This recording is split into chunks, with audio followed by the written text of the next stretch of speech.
এই পৃথিবী আল্লাহ রাব্বুল আলামিন কেমনে ধ্বংস করবেন, কেমনে কিয়ামত হবে, বিশ্ব ব্যবস্থার পরিসমাপ্তি কেমনে হবে, যখন সূর্যকে ঢেকে দেওয়া হবে, বিশাল সূর্যটা হারায় যাবে আর তারকাগুলো বিপর্যস্ত হয়ে যাবে, পাহাড়গুলিকে চালিয়ে দেওয়া হবে। যখন তারকা স্থিমিত হয়ে যাবে, তারকাগুলিতে কোনো আলো থাকবে না, আসমান বিদীর্ণ হবে, পাহাড় সমূহ উড়ে দেওয়া হবে। অবস্থা লক্ষ্য করেন, আকাশ ভেঙে ভেঙে পড়তেছে, তারকাগুলি বিক্ষিপ্ত হয়ে পড়তেছে, সব সমুদ্রের পানি শেষ হয়ে গিয়েছে, সমুদ্রের তলদেশ ফেটে ফেটে অগ্নি উদ্গীরণ করে দিচ্ছে, সূর্য ঢাকা পড়ে গেছে।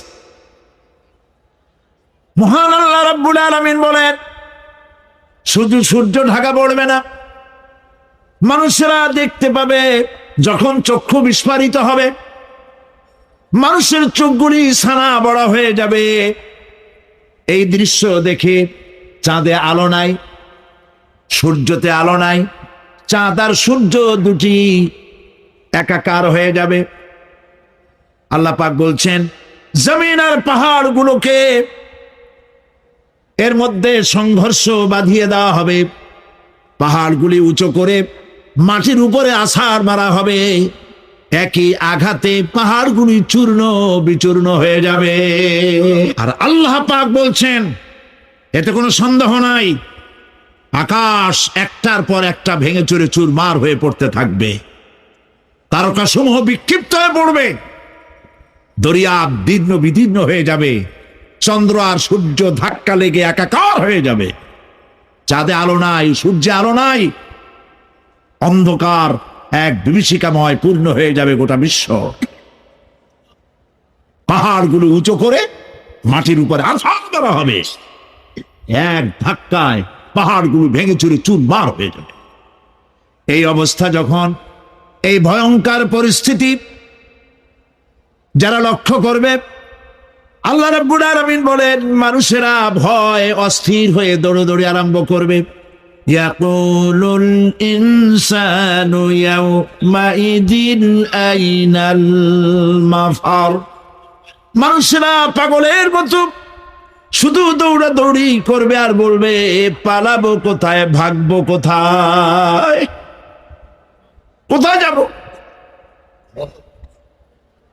আল্লাহ রাব্বুল আলামিন জবাবে বলেন, কাল্লা লা ওয়াজারা ইলা রাব্বিকা ইয়াউমাইদিনিল মুস্তাকার। কখনই নয়, ভাগবার জায়গা নাই, পালাবার জায়গা নাই, আল্লাহ রাব্বুল আলামিনের আশ্রয় ছাড়া কোনো আশ্রয় নাই। এই বিভীষিকাময় দৃশ্য হয়ে যাবে, সব মরে যাবে, কেউ বাঁচবে না। মালাকুল মউতকে আল্লাহ পাক জিজ্ঞেস করবেন, কে এখন বেঁচে আছে আর কারা বেঁচে আছে? তিনি বলবেন, হযরতে জিবরাইল, হযরতে মিকাইল, হযরতে ইসরাফিল। আল্লাহ পাক নির্দেশ করবেন, এদের জান কবজ করো। ইসরাফিল, মিকাইল জান কবজ হবে। হযরতে জিবরাইল আমিন শাদীদুল কুওয়া, প্রচন্ড ক্ষমতা আল্লাহ তাকে দান করেছেন, সুবহানাল্লাহ বলে। দুনিয়ার সব নবীদের কাছে বাণী বহন করে নিয়ে আসছেন পূর্ণ অথেন্টিসিটির সাথে, সুবহানাল্লাহ। আল্লাহ পাক যাকে বলেছেন রূহুল আমিন, নবী করিম সাল্লাল্লাহু আলাইহি ওয়াসাল্লামের মেরাজের রাত্রে যে কথা বলা হয়েছে, পশ্চিম দিক বলয় তিনি যা দেখতে পেয়েছিলেন, তাফসীর বলছে হযরতে জিবরাইলের পূর্ণ আকৃতিতে নবী করিম সাল্লাল্লাহু আলাইহি ওয়াসাল্লাম তাকে দেখতে পেয়েছিলেন। হযরতে জিবরাইল যখন দুনিয়া আসেন, কোন কোন কিতাবে লেখা হয়েছে 600 ডানা আছে তার, দুই ঝাপটায় আকাশ থেকে জমিনে চলে আসেন। হযরতে জিবরাইলকে আল্লাহ পাক বলবেন, তাকে মওত দাও। হযরতে জিবরাইলও বিদায় হয়ে যাবে। আল্লাহ প্রশ্ন করবেন, এখন আর কে বাকি? মালাকুল মউত বলবেন, হে আল্লাহ তাআলা, এখন তোমার সামনে আমি দাঁড়িয়ে আছি, আর কেউ নাই। ইয়া মালাকুল মউত, মরে যাও। মরে যা, মালাকাল মউত মরে চলে যাবে। এরপরে আর কেউ নাই। আল্লাহ রাব্বুল আলামিন এই অবস্থায় কত বছর কত কাল চলে যাবে আল্লাহ পাক ভালো জানেন, কেউ নাই। আজকের রাজত্ব কার? আল্লাহ পাক আওয়াজ দিবেন, বলবেন আজকের রাজত্ব কার? কোন জবাব নাই, আকাশের নাই, জমিনের নাই, আকাশও তো নাই, কারো কোনো জবাব নাই। আল্লাহ পাক বলবেন আজ একমাত্র রাজত্ব হচ্ছে পরাক্রমশালী আল্লাহ রাব্বুল আলামিনের। আল্লাহ পাক বলবেন ইয়া দুনিয়া, হে পৃথিবী তোর গাছগুলা কই, হে পৃথিবী তোর পাহাড়গুলা কই, স্বৈরাচারেরা কোথায়? কারো কোনো জবাব হবে না। আল্লাহ পাক এরপরে আবার মানুষগুলিকে চিন্তা করবে, যা কিছু মাটির মধ্যে লুক্কায়িত ছিল সবগুলি আল্লাহ পাক বের করে নিয়ে আসবেন। হাসরের ময়দান হবে, উপস্থিত হবে সমস্ত মানুষ, কেউ পলায় থাকতে পারবে না কোথাও। কুমিরে যারে খাইছে, বাঘে যারে খেয়েছে, আগুনে যারে পোড়াইছে, পানিতে যে পৌঁছে গেছে, পোকামাকড়ে যারে খেয়েছে, কোনো পথ নাই। সবাই আল্লাহর দরবারে উঠবে, পায়ে জুতা নাই, মাথায় কাপড় নাই, পরনে কোনো কাপড় চোপড় নাই, উলঙ্গ উলাঙ্গিনী। উম্মুল মুমিনিন হযরতে আয়েশা সিদ্দিকা রাদিয়াল্লাহু তাআলা আনহা, নবী করিম সাল্লাল্লাহু আলাইহি ওয়াসাল্লামের জবান মোবারকে এটা শুনে কেঁদে ফেললেন।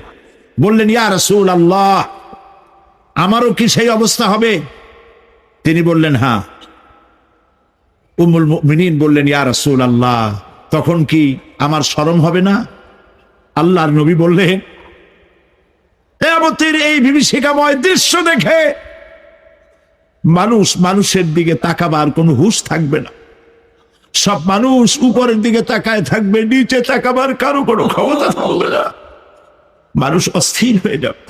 সেই হাসরের ময়দান বিচারক আল্লাহ রাব্বুল আলামিন প্রত্যেকটি মানুষকে তার কৃতকর্মের জন্য হিসাব দিতে হবে। আল্লাহ রাব্বুল আলামিন বলেন পরকালীন জীবনের ব্যবস্থাপনাটা কেমনে হবে শোনো। কিয়ামতের দিন প্রত্যেকটি মানুষকে তার শ্রবণ সম্পর্কে, তার দৃষ্টি সম্পর্কে, আর অন্তঃকরণের কল্পনা সম্পর্কে প্রত্যেকটি ব্যাপারে আল্লাহ পাক জিজ্ঞাসা করবেন। কান দিয়েছিলাম, কি শুনেছো? যা শুনছো তা আমল করেছো কিনা? আমার নিষেধ করা জিনিসগুলি শুনছো নাকি? কানের জবাব দিতে হবে। কান আল্লাহ পাক দিয়েছেন, সুবহানাল্লাহ। এই কানের সম্পর্কে প্রশ্ন করা হবে, শ্রবণ সম্পর্কে, দর্শন সম্পর্কে প্রশ্ন করা হবে। যা দেখতে নিষেধ করেছি সেগুলো দেখছো নাকি? এর শুকরিয়া আদায় করেছো নাকি? দুটি চোখ, এর শুকর আদায় করা কি সম্ভব ভাই? এই দুটি চোখ যদি না থাকতো আমার গর্ভধারিণী মাকে দেখতে পারতাম না। এই সুন্দর চোখ দুটি যদি আল্লাহ না দিতেন, আল্লাহর এই সুন্দর সৃষ্টি দেখা থেকে বঞ্চিত হয়ে যেতাম।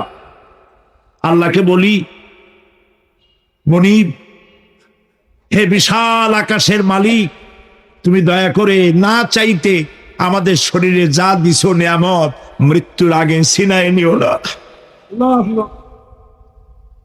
দুটি চোখের শুকর আদায় করতে পারবো না। চোখের মধ্যে পানি আছে, কান্নার পানি না, সবসময় চোখে পানি আছে। চোখে আমরা পলক দেই না? কত কুদরত আল্লাহ পাকে। এই পৃথিবীতে দিনে রাতে অসংখ্য পলুয়েশন, রোগ জীবাণু সমানে উঠতেছে। এখন যদি মাইক্রোস্কোপ যন্ত্র এখানে থাকতো তাহলে দেখতেন এই পরিবেশটা কত দূষিত, কত পলুয়েশন, কত জাম। এগুলি নাকের মধ্য দিয়ে পেটে যাচ্ছে, চোখের মধ্যে ঢুকতেছে। ক্রমাগত চোখের ভিতরে ধুলাবালি ঢুকবে, আর পরিষ্কারের কোনো ব্যবস্থা যদি না করা হয় চোখের দৃষ্টি নষ্ট হয়ে যেতে পারে। এই জন্য আল্লাহ রাব্বুল আলামিন চোখের ভিতরে মেডিসিন রূপী এক প্রকারের পানি রেখেছেন, আর অটোমেটিক চোখের পাতা ওঠানামা করে প্রতি মুহূর্তে চোখকে ক্লিন করে দিতেছে। এই চোখ সম্পর্কে আল্লাহ রাব্বুল আলামিন প্রশ্ন করবেন, অন্তঃকরণ সম্পর্কে প্রশ্ন করবেন। জবাব দেওয়া সেদিন বড়ই কঠিন হয়ে যাবে। এই জন্য আল্লাহ রাব্বুল আলামিন দুনিয়াবাসীকে সতর্ক করে দিচ্ছেন। তিনি আরো বলছেন, وَلَقَدْ خَلَقْنَا الْإِنسَانَ وَنَعْلَمُ مَا تُوَسْوِسُ بِهِ نَفْسُهُ وَنَحْنُ أَقْرَبُ إِلَيْهِ مِنْ حَبْلِ الْوَرِيدِ। মানুষ সৃষ্টি করেছি আমি, তার অন্তঃকরণে কি চিন্তা হয়, কি কল্পনা হয় তাও জানি আমি। আর আমি আমার বান্দার যেই সাহারাগের উপরে মাথাটা খাড়া আছে, এই রোগের চাইতেও আমি বান্দার বেশি নিকটে। আল্লাহ পাক গোপন রাখেন নাই, বলে দিচ্ছেন আমি কিন্তু এখানে আছি। সুবহানাল্লাহ। আচ্ছা বলেন তো আল্লাহ কোথায় আছেন? এটি একটি মুশকিলের প্রশ্ন। সাধারণত লোকেরা বলে আল্লাহ সব জায়গায় আছে। এই কথা, এই জবাব সঠিক নয়। আকীদা সাফ হতে হবে। আল্লাহ সব জায়গায় আছে এই কথা সঠিক নয়। যদি আল্লাহ সব জায়গায় থাকেন তাহলে দুনিয়ার সব জায়গা ভালো না, কিছু কিছু খারাপ আছে। তাহলে খারাপ জায়গায়ও থাকতে হয়। নাউযুবিল্লাহ বলে। আল্লাহ কোথায় আছে এই প্রশ্ন আল্লাহরই করি। সওয়ালে মুকদ্দারের জবাব, পৃথিবীর মানুষ আল্লাহকে প্রশ্ন করবে তুমি কোথায় আছো। রব্বুল আলামিন প্রশ্ন করার আগে জবাব দিয়ে দিয়েছেন, আর রাহমানু আলাল আরশি ইস্তাওয়া। আল্লাহ পাক আরশে আজিমে আছেন। কোথায় আছেন বলে? এক আঙ্গুল আকাশের দিকে উঁচু করে বলেন আল্লাহ কোথায় আছেন? আরশে আজিমে আছেন। সুবহানাল্লাহ। তবে আরশে আজিমে আছেন যে অবস্থা এমন নয় যে তিনি সাংঘাতিক রকমের কুয়াশার কারণে বাংলাদেশে কি হইতেছে তা দেখতে পান না। সে আল্লাহ রাব্বুল আলামিন সব কথা পরিষ্কার করে বলেছেন আমি তোমার ঘাড়ের কাছে। তার মানে আল্লাহর ইলম, তার নজর, তার সামা এবং তার বাসার, তার দেখা, তার শোনা, তার ইলম সবটা আমাকে ঘিরে আছে, আমি তার বাইরে নাই। আল্লাহ মানুষকে সতর্ক করতেছেন, মানুষ এমন কোনো কথা বলে না যা আমার ফেরেশতারা রেকর্ড করে না রাখে। যা করো তাও লেখা হয়, যা বলো তাও লেখা হয়ে যায়। কিন্তু আমাদের কপাল খারাপ। ওই যে সিগারেটের প্যাকেটে লেখা আছে সংবিধিবদ্ধ সতর্কীকরণ, ধূমপান স্বাস্থ্যের জন্য ক্ষতিকর। প্যাকেটে লেখা আছে, হাতের মুঠায় ধরিয়া সিগারেট ধরে টান মারিয়া উপরে ফু দিয়া তাকায় দেখে ফু যায় কদ্দুর। ওইখানে ক্যামেরার সাথে কোনো মানুষ নাই, ক্যামেরা আছে তাই বিশ্বাস করে। কিন্তু আল্লাহর ক্যামেরাগুলি চোখে দেখে না। ওখানে যেমন রেড বর্ডার আছে, আল্লাহ রাব্বুল আলামিন জীবনের প্রত্যেকটি মোড়ে মোড়ে রেড বর্ডার লাগায় দিয়েছেন। জেনা করো না, একটি রেড সিগন্যাল। মদ পান করো না, আরেকটি রেড সিগন্যাল। মিথ্যা কথা বলো না, আরেকটি রেড সিগন্যাল। অহংকার করো না, আরেকটি রেড সিগন্যাল। বউকে বেপরদা করো না, আরেকটি রেড সিগন্যাল। সুদ খেও না, ঘুষ খেও না, আরেকটি রেড সিগন্যাল। অসংখ্য রেড সিগন্যাল দিয়ে আল্লাহ পাক বলছেন তিলকা হুদুদুল্লাহ, এই হচ্ছে আল্লাহর বর্ডার। ফালা তাতাদুহা, অতএব আল্লাহর বর্ডারকে ক্রস করো না। কে নিষেধ করেছেন? কে নিষেধ করেছেন?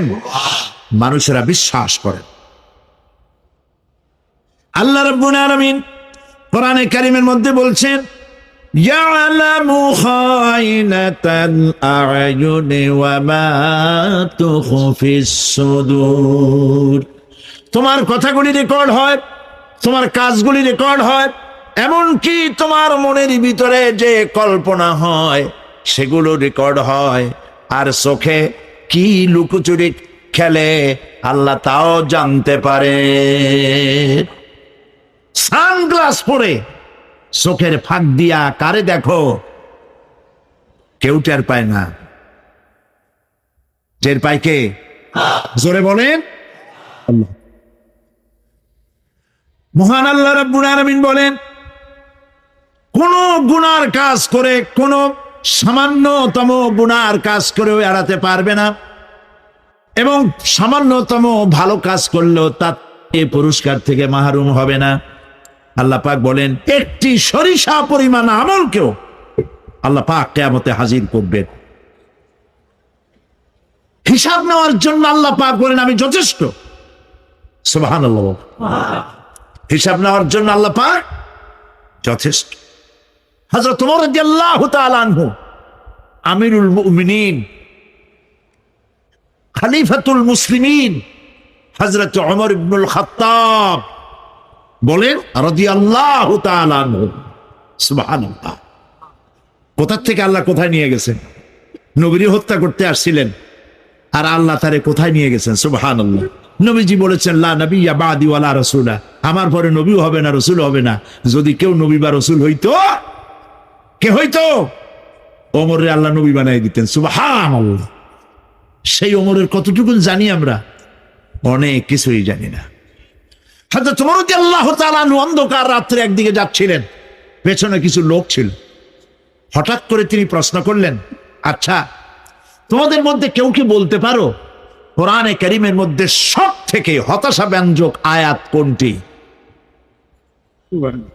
অন্ধকারের ভেতরে একজনে জবাব দিলেন, فَمَن يَعْمَلْ مِثْقَالَ ذَرَّةٍ خَيْرًا يَرَهُ وَمَن يَعْمَلْ مِثْقَالَ ذَرَّةٍ شَرًّا يَرَهُ।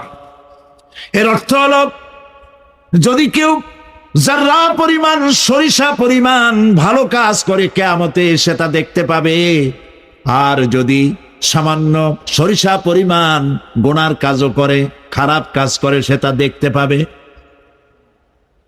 এই আয়াতটি যখন নাজিল হয়, এই সূরা যখন নাজিল হয়, হযরতে আবু সাঈদ খুদরি রাদিয়াল্লাহু তাআলা আনহু তিনি রাসূলুল্লাহকে প্রশ্ন করলেন, ইয়া রাসূলুল্লাহ, আল্লাহ যে আয়াত নাজিল করলেন, কিয়ামতের দিন আমি কি আমার এমনকি ছোট্ট পাপও কি দেখতে পাবো? আল্লাহর নবী বললেন, আল্লাহ বলেছেন অবশ্যই দেখতে পাবা। হযরত আবু সাঈদ খুদরি রাদিয়াল্লাহু তাআলা আনহু চিৎকার করে কেঁদে উঠলেন, বললেন, তাহলে তো আমি মরেই যাব। আমার ছোট্ট পাপটাও যদি আমি দেখি কিয়ামতে, আমি তো মরে যাব।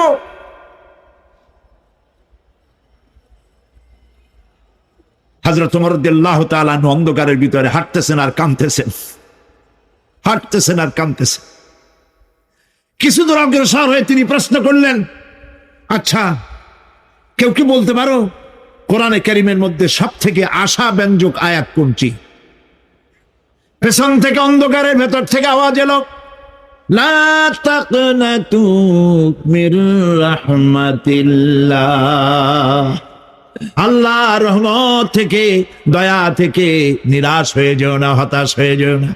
হযরত ওমর কাঁদতে কাঁদতে জিজ্ঞেস করলেন, তোমাদের মধ্যে আব্দুল্লাহ ইবনে মাসউদ আছে নাকি? হযরত আব্দুল্লাহ ইবনে মাসউদ বললেন, আমি তো বললাম, আমি তো বাদ দিলাম। সুবহানাল্লাহ। রাইসুল মুফাসসিরিন হযরত আব্দুল্লাহ ইবনে মাসউদ রাদিয়াল্লাহু তাআলা আনহু, তার পা খুব ছোট ছিল। হাদিস শরীফে এসেছে, সাহাবীরা তার পা দেখে একটু মুস্কি মুস্কি হাঁটতেছিল, এত ছোট পা। নবী করিম সাল্লাল্লাহু আলাইহি ওয়াসাল্লাম বললেন, আব্দুল্লাহ ইবনে মাসউদের পা ছোট দেখে হেসো না, কিয়ামতের দিন আব্দুল্লাহ ইবনে মাসউদের ছোট্ট পাটা উহুদ পাহাড়ের চাইতে ওজন বেশি হয়ে যাবে। সুবহান সুবহান। প্রিয় ভাই সব, এই হচ্ছে নবী করিম সাল্লাল্লাহু আলাইহি ওয়াসাল্লাম। তিনি মানুষের সামনে এসব কথাগুলি পরিষ্কার করে বলে দিয়েছেন। সেদিন কোন উপায় থাকবে না, সেই কিয়ামতের মাঠ। সেদিন কেউ কারো সাহায্যে এগিয়ে আসবে না। আল্লাহ পাক বলছেন, সেদিনটি ভয় করো যেদিন কেউ কারো সাহায্যে এগিয়ে আসবে না। কারো পক্ষে কোনো সুপারিশ গ্রহণ করা হবে না,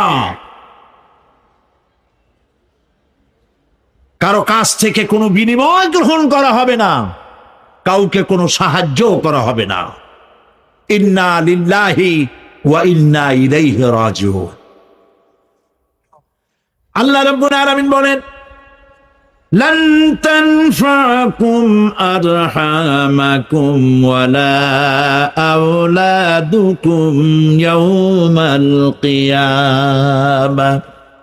কিয়ামতের দিন তোমাদের আত্মীয়-স্বজন, তোমাদের সন্তান সন্ততি তোমাদের জন্য কিছু মাত্র কাজে লাগবে না। ইয়াউমা ইয়াফিরুল মারউ মিন আখিহি ওয়া উম্মিহি ওয়া আবিহি ওয়া সাহিবাতিহি ওয়া বানিহি। সেদিন মানুষ তার ভাই, মা বাপ, স্ত্রী ও সন্তান থেকে পলায়ন করবে। সেদিন প্রত্যেকে নিজ নিজ অবস্থায় পতিত হয়ে যাবে। পিতা তার সন্তানকে পরিচয় দেবে না, মা তার সন্তানকে চিনবে না, সন্তান তার মাকে চিনবে না। মানুষগুলি দৌড়াতে থাকবে, পালাতে থাকবে, কেউ কারো সাহায্য সেদিন করতে পারবে না। আমার প্রিয় ভাইয়েরা, সেই কিয়ামতে আল্লাহ পাক আমলনামা আল্লাহর আদালতে মানুষের সামনে পেশ করা হবে। পার্থিব জীবনে মানুষ যা কিছু করেছে কোন জিনিস লুকায় রাখতে পারবে না, সব প্রকাশ পেয়ে যাবে। কিয়ামতের পূর্বেই আল্লাহ রাব্বুল আলামিন সব কিছুকে রেকর্ড করে রেখেছেন। আবারও বলছি, আল্লাহ পাক কোনো কিছু গোপন রাখেন নাই। কিভাবে রেকর্ড করছেন? প্রত্যেকের ভালো মন্দ কর্মলিপি আমি তার গলায় ঝুলাই দিছি। আমি তার জন্য কিয়ামতের দিন একটি কিতাব ওপেন করে দেব, গলায় ঝুলানো আছে। আজ বিজ্ঞানীরা আবিষ্কার করেছে মানুষের শরীরের মধ্যে ডিএনএর কথা। এই ডিএনএর মধ্যে সে কেমন হবে, তার প্রজ্ঞা, তার মেধা ইত্যাদি সবকিছু ওর মধ্যে ডিএনএর ভিতরে বিজ্ঞানীরা খুঁজে পাচ্ছে। আল্লাহ পাক মানুষের গলায় একটা টেপ রেকর্ডার লাগাই দিয়েছেন। সুবহানাল্লাহ বলেন। সেই টেপ রেকর্ড আমার এই যে বক্তৃতা ভিডিওতে ধারণ করা হচ্ছে, টেপে ধারণ করা হচ্ছে। এই বুদ্ধিগুলি কে দিছে? আরে ভাই কথা বলবেন তো আল্লাহর নাম জোরে না। এই বুদ্ধি কে দিয়েছে? যে আল্লাহ বুদ্ধি দিয়ে আপনার আমার কথা রেকর্ড করাইতে পারে, সে আল্লাহ পাক আপনাদের আমার সাথে অদৃশ্য একটি টেপ রেকর্ড গলার মধ্যে ঝুলায় রাখছেন। এটা বিশ্বাস করবেন না? কিয়ামতের দিন এই রেকর্ড তার সামনে আল্লাহ পাক বলেন একটা কিতাব ওপেন করে দেব। তারপরে বলা হবে, ইকরা কিতাবাকা কাফা বিনাফসিকাল ইয়াউমা আলাইকা হাসিবা। তাকে বলা হবে, নিজের কর্মলিপি পড়ে দেখো, আজ তুমি নিজেই নিজের হিসাবের জন্য যথেষ্ট। পড়ো। কোথায় যাবা? জাহান্নামে যাবা না বেহেশতে যাবা? তুমি নিজেই তোমার হিসাব করার জন্য যথেষ্ট। সুবহানাল্লাহ। সেদিন কোনো সাহায্যকারী পাওয়া যাবে না, ওকালতি করার জন্য কাউকে পাওয়া যাবে না। বিশ্বাস করুন, বিশ্বাস করুন, কোন পীর সাহেব, কোন খাজা বাবা কিয়ামতের দিন আপনার আমার উপকারে আসবে না, আসবে না, আসবে না।